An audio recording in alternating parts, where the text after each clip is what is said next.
novamente nessa casa maravilhosa, onde o acolhimento dela é todo especial. Então, só tem mesmo que agradecer pela oportunidade, agradecer a presença de cada um de vocês, e que nesse momento em que nós vamos ficar aqui juntos, possivelmente 35, 40 minutos, que nós possamos realmente dedicar a nós mesmos, porque passa muito rápido, mas o que nós iremos estudar aqui a respeito dos ensinamentos do Mestre Jesus irá fazer toda a diferença na nossa vida. Então, que nós possamos realmente agradecer a Deus e Jesus por estar aqui nessa casa de oração, onde os benfeitores amigos nos recebem de braços abertos. E hoje, né, não poderia ser diferente, não teria como encerrar o mês de dezembro sem falar do Natal, né? Que é essa data festiva em que todos nós já estamos embalados no clima de Natal, é uma alegria nas pessoas, é uma fraternidade, as pessoas assim, mais alegres, né? Assim, a gente nota isso nas pessoas. E é justamente esse momento do Natal em que todos nós aqui comemoramos, né? Eu trouxe aqui a história do Natal, porque o Natal, ele teve origem em festas pagãs que eram realizadas lá na antiguidade pelos romanos. Então, o Natal que nós comemoramos hoje não é assim um acontecimento novo, não é uma novidade. O Natal, ele já era comemorado, só que não comemorava o nascimento de Jesus, comemorava o nascimento do Deus Sol, chamado solstício de inverno. Nessa data, onde os pagãos, né, os romanos, eles comemoravam, eles celebravam a chegada do inverno, que era o solstício de inverno. Eles cultuavam o Deus Sol e aí eles realizavam dias de festividade com o intuito de renovação. Então, essa comemoração ela surgiu mais ou menos 2000 anos antes da vinda do Cristo aqui na Terra. Nessa data, eles comemoravam o nascimento do Deus Sol, o solstício de inverno. Solstício de inverno era assim, os dias eles eram curtíssimos e a noite era muito longa. Então, com esse solstício de inverno ia mudar. As noites ia ser mais curtas e os dias maiores, onde as pessoas teriam a oportunidade de trabalhar e que elas tivessem também assim, uma agricultura mais rentável. Por isso que eles comemoravam.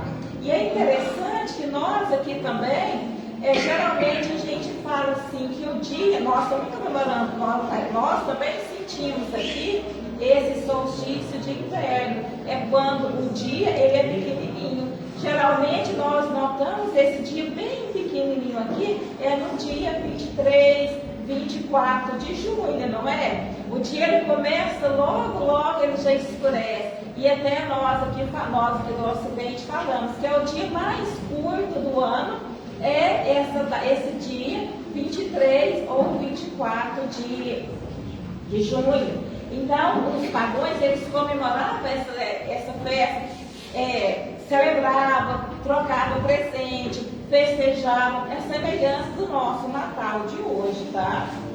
E aí, depois que a igreja, né, depois que a religião, ela passou a ser oficial, né, do Estado, o cristianismo passou a ser uma religião oficial do Estado, o Papa, então, ele quis cristianizar essas festas pagãs. Então, foi quando começou a comemorar o nascimento de nosso Senhor Jesus Cristo. Então, inicialmente, a ideia dessa festa era uma ideia simples, era uma ideia pura, que era comemorar o surgimento do sol. E de lá para cá, a partir do momento que começou a igreja começou a comandar essas festas pagãs, é que foi modificando a ideia, a intenção dessa comemoração. A partir do século IV, com a consolidação do cristianismo, que foi decretada a religião oficial do Estado, a festividade foi oficializada como Natal Domini, Natal do Senhor. E como não se sabe o dia certo que Jesus nasceu, essa foi uma forma de cristianizar as festas pagãs, dando uma nova simbologia. E a escolha, né, dessa data foi determinada pelo Papa Júlio, que ele comandou o ano 337 a 352. E mais tarde foi declarado feriado nacional pelo imperador Justiniano em 529. Então as festas já existiam e de lá para cá, a partir do ano 529, que tornou o feriado nacional, né, que nós comemoramos, a gente observa que o Natal, que hoje nós comemoramos o nascimento de nosso Senhor Jesus Cristo, ele veio modificando, ele veio incrementando. Hoje nós temos nas nossas festas natalinas, nós temos as árvores de Natal, os enfeites, as cidades ficam todas coloridas, a nossa casa fica toda enfeitada, né? As pessoas nessa época do Natal já começam a sair para comprar presente, porque parece assim que é uma lei, é uma obrigatoriedade dar presente nessa data do Natal. Então veio de lá para cá incrementando, aderindo mais coisas nessa comemoração, e nós observamos que o Natal hoje, ele deixou de ser aquele sentido puro, simples, e hoje é um Natal muito mais comercial. Vocês concordam? Natal muito mais comercial, tem que ter troca de presente, tem que ter roupa nova. É interessante que as mulheres, principalmente, né, se no Natal vai vestir uma determinada roupa que já vestiu no ano passado, não quer que ninguém veja, o que a gente faz? Corre lá no Facebook e apaga todas as fotos para que ninguém veja. Então nós temos aqui essa preocupação com esse Natal comercial. E o Natal, ele tem várias representações. Por exemplo, qual é a representação do Natal para o comerciante? Geralmente o comerciante, o Natal para ele significa mais lucros, porque ele já começa a trabalhar desde o comecinho do ano, esperando que no final do ano ele vai ter mais lucros.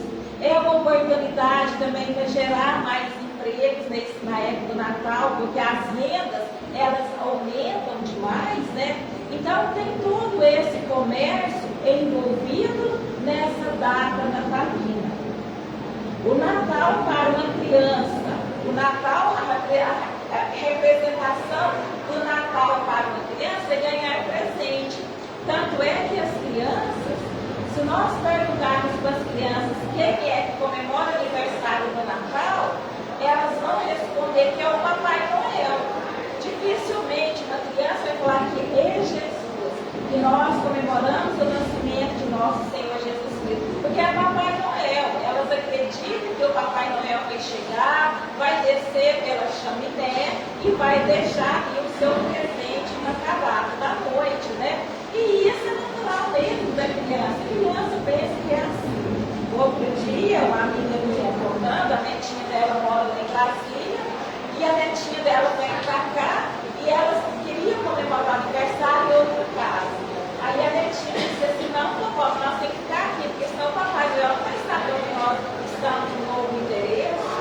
Quer dizer, então, o Papai Noel, ele tem muito mais importância do que o verdadeiro aniversariante, né, da data. E o Natal para uma avó, o Natal para uma matriarca? Qual é o sentido do Natal para uma mãe que tem uma família muito grande? Geralmente nessa data, né, ela que tem lá aquelas toalhas de mesa, tem lá os seus, as taças, as porcelanas, as pratarias, tudo guardado no armário, justamente para expor nesse dia, onde faz aquela mesa lauta mesmo, toda enfeitada, toda colorida, e as pessoas todas em volta ali, saboreando aqueles pratos deliciosos, né? Então é um momento muito especial para uma senhora, para uma avó, que ela espera, né, esse momento dessa festa natalina para reunir todos ali. E o Natal para uma pessoa pobre? Qual será a representação do Natal para uma pessoa pobre?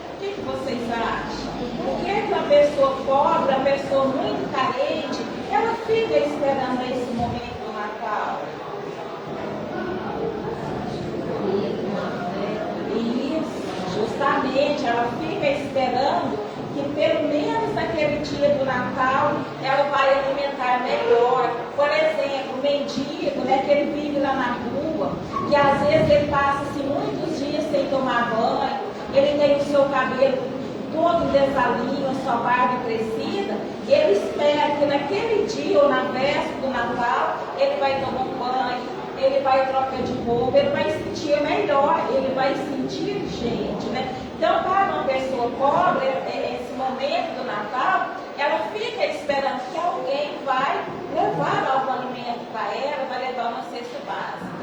Outro dia eu vi um depoimento de uma moça, ela contando, pobre mesmo, ela contando que nesse momento do Natal, ela ficava esperando que a patroa dela, né, a patroa dela tinha filhas da idade dessa jovem, e a mãe dessa jovem trabalhava para essa patroa rica.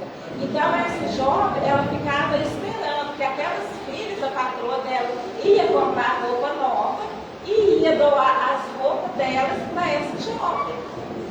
Então a pessoa nessa idade, ela fica esperando ganhar algum presente, ganhar alguma coisa boa, né?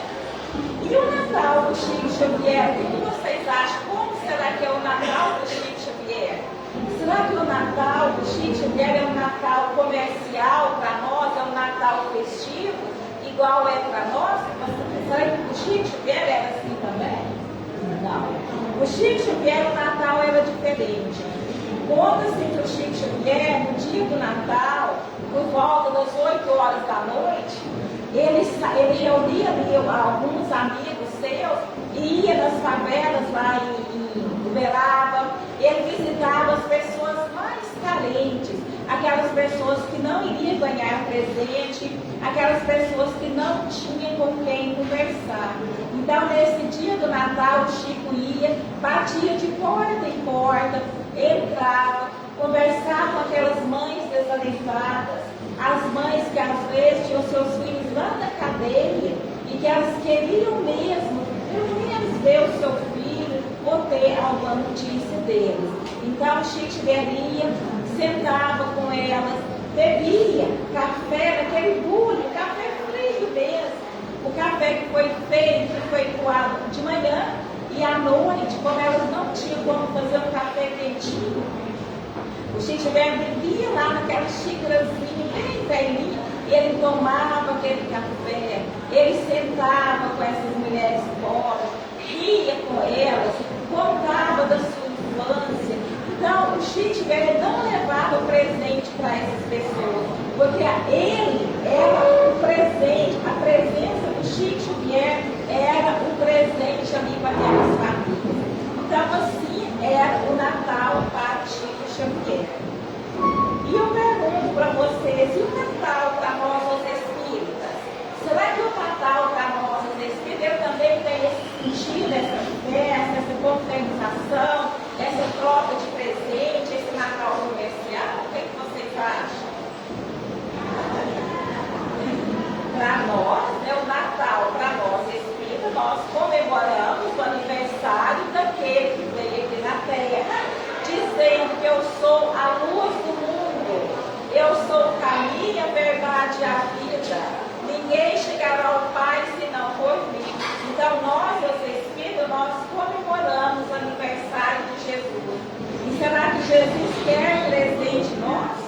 Será que Jesus ele tem as vaidades humanas? Não. Então nós vamos ver aqui quem é esse aniversariante. Porque quando nós comemoramos o aniversário de alguém, nós conhecemos aquela criança que nós vamos comemorar, nós conhecemos a família dela. E Jesus? Quem é Jesus? Quem é esse Salvador do mundo? Quem é esse Espírito puro que veio aqui na Terra para servir de guia e modelo para a humanidade? Então nós vamos conhecer um pouco hoje a vida desse que nós iremos comemorar o seu aniversário na noite do dia 24 para o dia 25. O Emmanuel, no seu livro A Caminho da Luz, ele fala assim para a gente que é aqui na comunidade de seres angélicos e perfeitos, da qual Jesus é um dos membros divinos, ao qual foi dado saber Jesus ele reuniu aqui nas cercanias da terra apenas 2 vezes. A primeira vez foi quando Jesus ele pegou daquela massa incandescente da nebulosa solar e construiu o nosso planeta Terra para que nós pudéssemos habitar. Porque aqui na Terra é que nós iremos desenvolver as nossas potencialidades, as nossas habilidades. É aqui na Terra que o Espírito ele tem a oportunidade de trabalhar, de desenvolver a sua inteligência e, consequentemente, o seu sentimento. Então, Jesus, ele construiu o nosso planeta Terra. Foi a primeira vez que ele esteve aqui perto, onde ele pegou essa massa incandescente e construiu o nosso planeta Terra. E a segunda vez que ele reuniu aqui foi justamente para acertar, tratar ali os últimos detalhes da sua vinda aqui na Terra. Essas 2 vezes que Jesus reuniu aqui na Terra. Então, Joana de Anjos, ela nos fala assim, que Jesus, com a chegada do Mestre aqui na Terra, não teve nenhuma mobilização humana. Não é como assim, por exemplo, quando o Papa vinha aqui na Terra, aqui no Brasil, né, que todo mundo preparava para a vinda do Papa aqui. Quando Jesus nasceu, não houve nenhum acontecimento assim notório, todo mundo calado. Joana de Anjos ela fala, né? E nem estardalhaço, nem qualquer movimento de massas para informar a humanidade que o Rei Solar descera à Terra. No silêncio de uma noite fria, ele chegou, apolitado por seres angélicos e invisíveis, e sob a luz fulgurante de alguns astros em conjunção da órbita, a fim de que a sombra fosse menos densa e ele renovaria moralmente quando acendeu a claridade inapagável da verdade. Então Jesus, com a vinda dele aqui, não teve nenhum movimento, nenhuma esfergalhaço, foi tudo em silêncio. E ele veio justamente, Jesus, ele poderia ter assim, vindo com todas as prerrogativas, porque nós vimos aqui que Jesus ele é o governador, ele é o construtor do nosso planeta Terra. Ele abriu mão de todos esses títulos, de todas essas facilidades, e ele nasceu na singeleza. Ele nasceu numa manjedoura, mostrando para nós o caminho da humanidade, o caminho da humildade. E Jesus, ele veio aqui implantar a lei de Deus nos nossos corações. Por isso que ele não quis vir com nenhum tipo. Ele que poderia ocupar o melhor lugar aqui na terra, e ele veio na maior simplicidade, na maior singeleza. Mas agora, por outro lado, se Jesus ele abriu mão de todas essas prerrogativas, de todos esses títulos, para nascer na simplicidade de uma manjedoura, por outro lado, ele escolheu o vaso mais puro que habitava aqui a terra na época, para que pudesse gerar esse Espírito perfeito, que é Maria, a Virgem Santíssima. Quando a gente fala Maria, a Virgem Santíssima, virgem no sentido de pureza, de candura, de nobreza. Então, somente Maria, ela teria condição para receber Jesus aqui na terra. Então, se ele abriu mão do outro lado dos títulos materiais, ele escolheu aquela que realmente teria condição para receber esse Espírito puro, que veio das regiões celestes, veio, reencarnou aqui na terra entre nós, para trazer para nós a lição da humildade, do amor, da concórdia, da paz. Porque antes de Jesus, era pura guerra. Os canhões estavam sempre apontados para armar, para destruir. Então Jesus ele encontrou um cenário totalmente em guerra. E quando ele veio, serenou, ele estabeleceu a paz entre nós. Joana de Anjos, ela nos fala assim, que quando Jesus veio aqui, a partir, quando ele veio aqui, a história não foi dividida. Ela foi dividida antes de Jesus e depois de Jesus. Tanto é que muitos acontecimentos estão lá a ser e descer, antes do Cristo e depois do Cristo. Antes de Jesus, a sociedade encontrava um tremenda depravação moral. Ela atingiu o crime da degenerescência. O crime campeava solto. Então,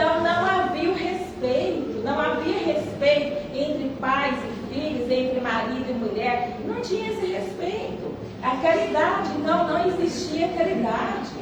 As pessoas que ficavam doentes, as pessoas leprosas, ele ia lá para o vale dos leprosos, lá para o vale dos imundos. Então não tinha caridade. A caridade, ela começou a existir com a vinda de Jesus aqui na terra, que ele via o sofrimento das pessoas e procurava atender ali as necessidades de cada um.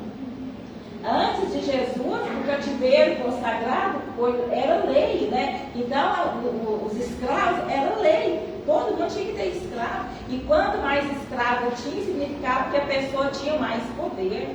A mulher, então, ela era auditada em quase todas as regiões. Antes de Jesus, a mulher não tinha liberdade para andar, para vestir qualquer tipo de roupa, não. A mulher ela poderia sair, mas sempre acompanhada de um membro da casa. Ela não participava de nada.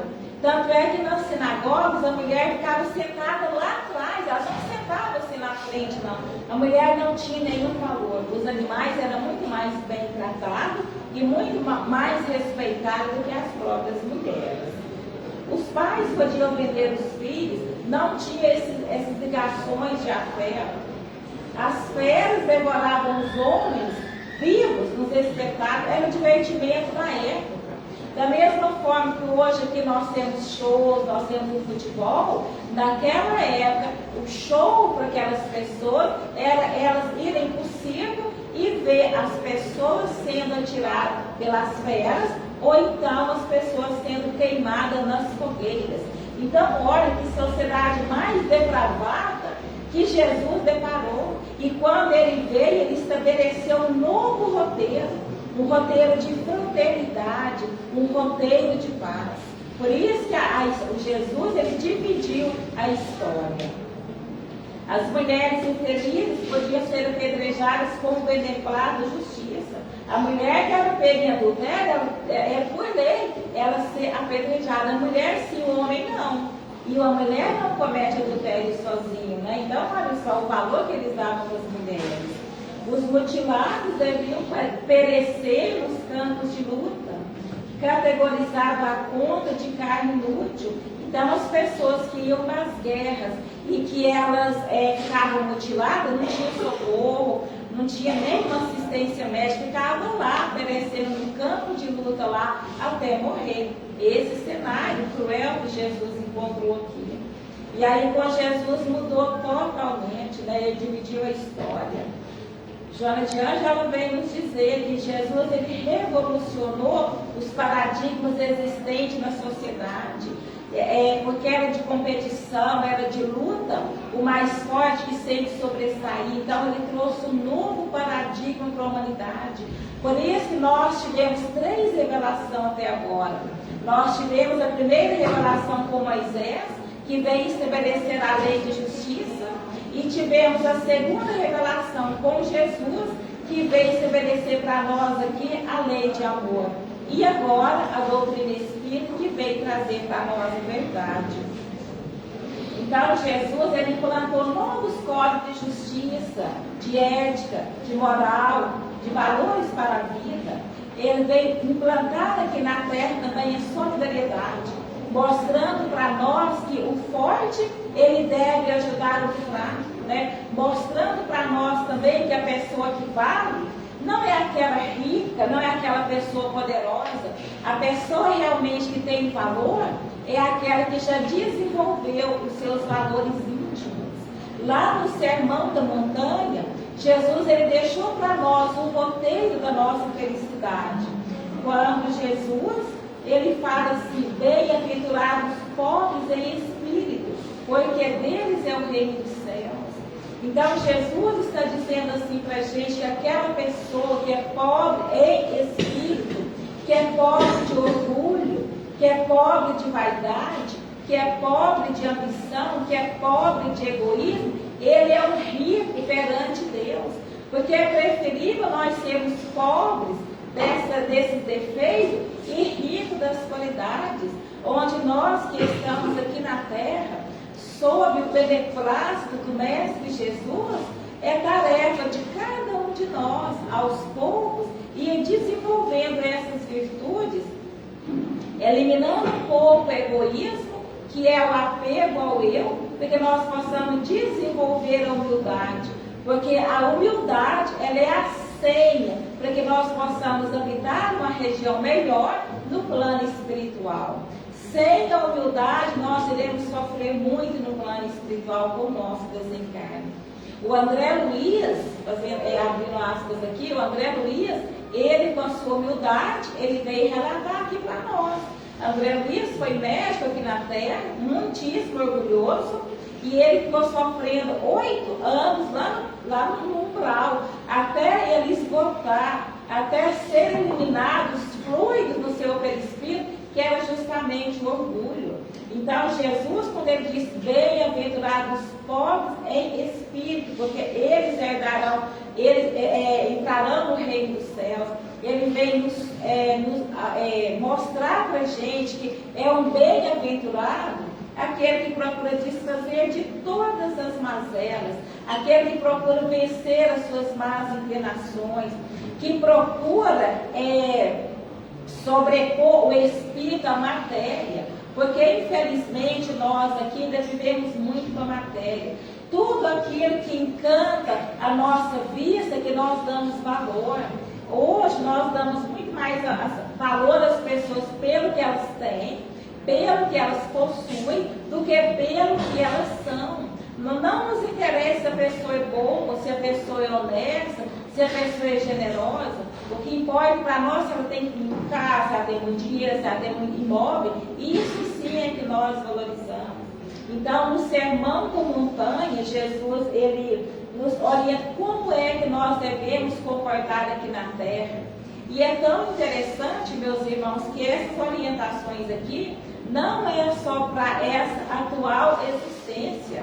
Porque essa existência que nós estamos vivendo aqui hoje, ela não é a primeira e não é nem a última. Nós já tivemos outras e teremos mais ainda pela frente. Então, esse comportamento nosso, que nós estamos aprendendo agora, eles serão um roteiro para a nossa vida, das nossas futuras reencarnações. Olha que interessante é isso. Jesus disse também, bem-aventurados os aflitos, porque eles serão consolados. Que as nossas aflições, se nós aceitarmos as nossas aflições, as nossas vicissitudes com resignação, procurando fazer o de melhor para que nós possamos vencer aquela situação e não gerar em nenhum de nós a revolta, a ingratidão, a rebeldia, nós seremos consolados também. Bem-aventurados que têm fome e sede de justiça, porque eles serão saciados. Então, no Sermão da Montanha, Jesus traçou um roteiro para a nossa felicidade aqui na Terra. E muitas das vezes o nosso sofrimento de hoje é a falta do cumprimento aqui dessa carta magna que é o Sermão da Montanha. Jonathan já nos diz que o Natal de Jesus é sempre um renovador convite a uma releitura da sua mensagem. E qual é a mensagem de Jesus? O que Jesus veio nos ensinar aqui na Terra?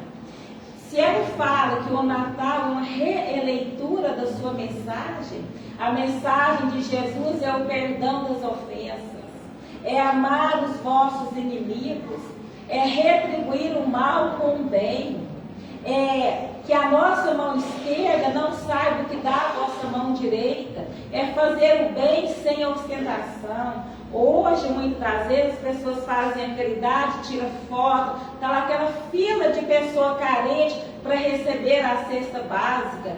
Quando eu vejo, eu penso assim, gente, será que se fosse nós, no lugar daquelas pessoas carentes que estão recebendo a cesta básica, será que nós gostaríamos de estar aparecendo lá a nossa situação, a nossa carência material?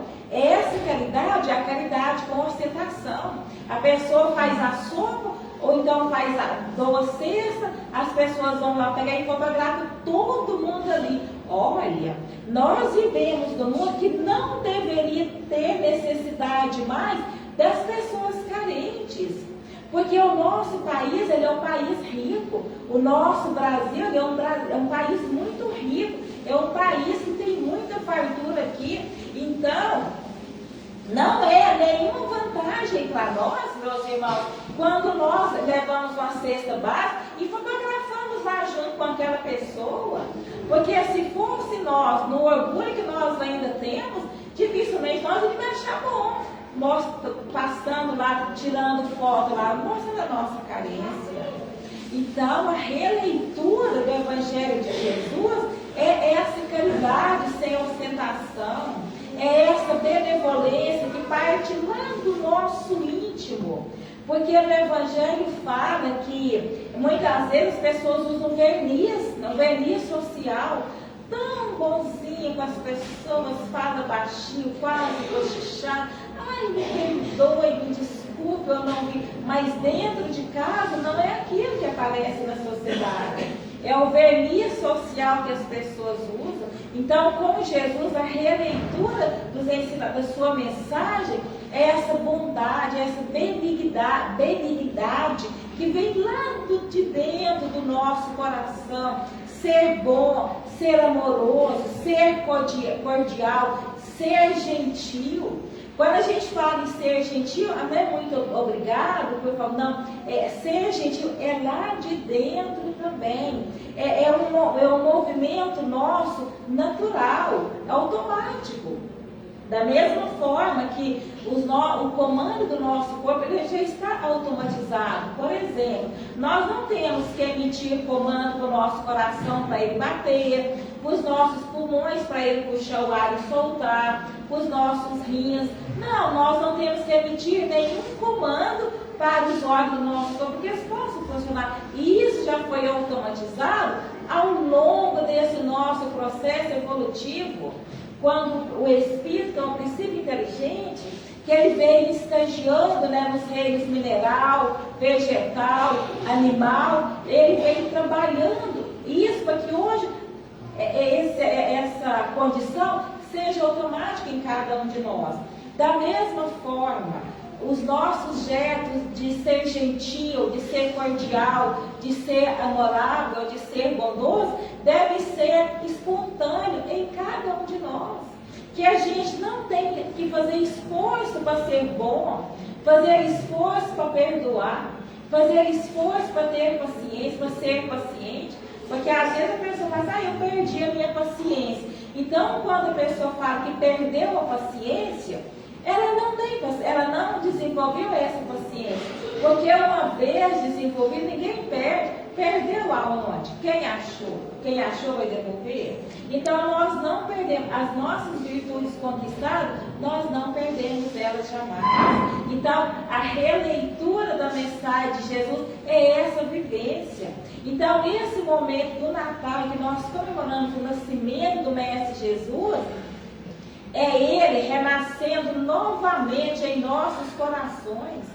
Mas não deveria ser só nessa data, porque Jesus ele deveria renascer nos nossos corações diariamente, às 24 horas do dia. Se a nossa vida ela fosse mais pautada nas lições preciosas do Mestre Jesus, não haveria briga, não haveria guerra, não haveria essa violência, não haveria essa crueldade, não haveria tanto mando e desmando que nós presenciamos aqui na Terra. Então, comemorar o Natal deve ser todos os dias da nossa vida. É reviver a sua mensagem, é encontrando mais facilidade em cada um de nós para exercitar o perdão, para desculpar as faltas alheias que a mãe vem nos sugerir. Natal é isso. É proibido comemorar, é proibido fazer festa, confraternizar? Não, de forma nenhuma. Mas que junto com essa confraternização, nós também possamos conscientizar do nosso papel aqui na Terra, da nossa tarefa, da nossa missão. Porque todos nós que estamos aqui na Terra, nós temos uma missão a cumprir. Muitos, aqueles que já trilharam o caminho do bem, que hoje já praticam o bem, a missão deles são maiores. Por exemplo, a missão de Divaldo Pereira Franco, lá na casa, na mansão do Caminho, o trabalho que eles empenham, Chico Xavier e outros. Mas nós, guardando as proporções, nós também temos as nossas missões. E qual é a missão de cada um? É cumprir com o nosso dever onde nós estivermos inseridos. O meu esposo, ele adora, ele tem uma série, Jornada nas Estrelas, que vai ver que todos vocês que conhecem, né? Jornada nas Estrelas. E lá, certa feita, eu assisti com ele um robô chamado Data. Ele criou uma robozinha menina, né? De 12 anos. Nessa robô menina chegou para o Data, que é um robô, e perguntou assim: qual é a minha missão na Terra? Aí o robô falou assim para ela, que a sua missão é você ajudar onde você estiver. Onde você estiver, que você ajuda as pessoas. Olha só, um robô falando com um robô menina. Então, assim também é a nossa missão. Qual é a minha missão? Eu não vim com a missão de construir um orfanato, de construir um hospital, não. De recolher todos os animais para eu cuidar. Não, nós não viemos com essa missão. A nossa missão é de fazer o melhor dentro da nossa casa, com aqueles aos quais nós temos um comprometimento que assumimos lá no plano espiritual, de fazer o melhor, de realmente ser o melhor dentro de casa, com o esposo, com a esposa, com os filhos, com os gêmeos, com a nora, com toda ali aquela parentela. Essa é a nossa missão.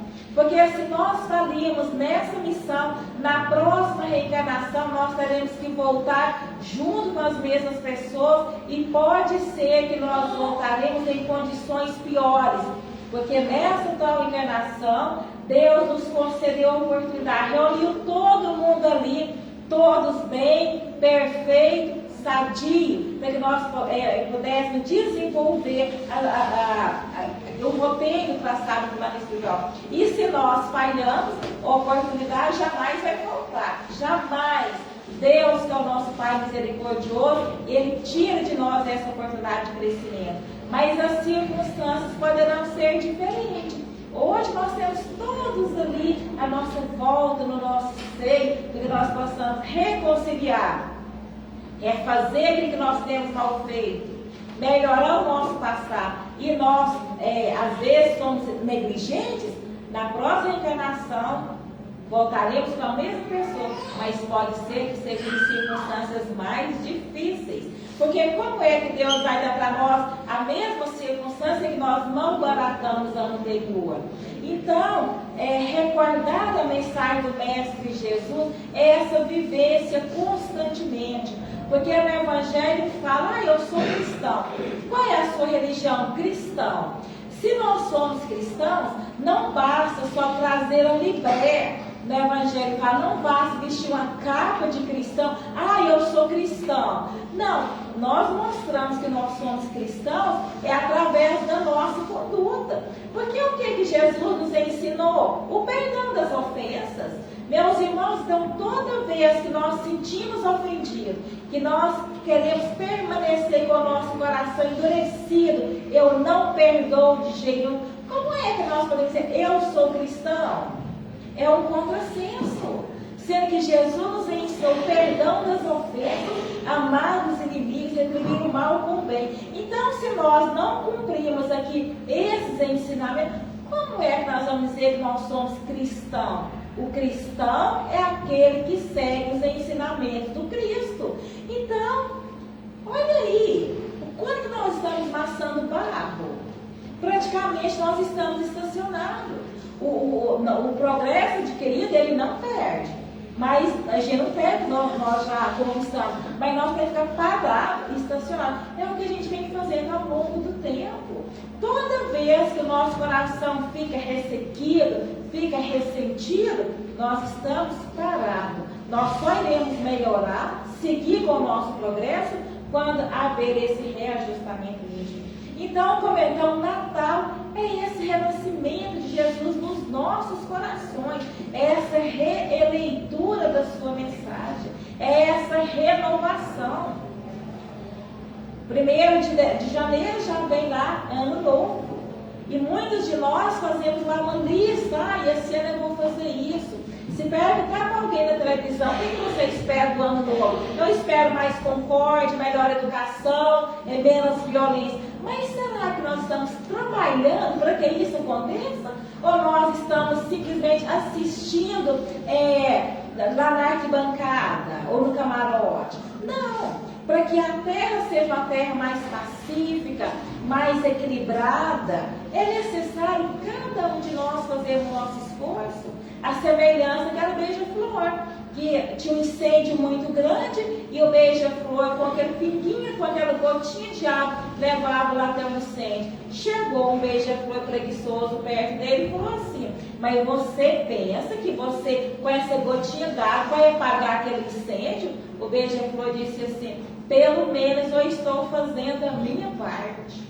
Então, a nossa missão é fazer a nossa parte. Aquilo que nos compete fazer, não vamos deixar para o outro fazer. Nós mesmos vamos fazer, vamos pegar a mão na massa e vamos trabalhar. É a nossa missão.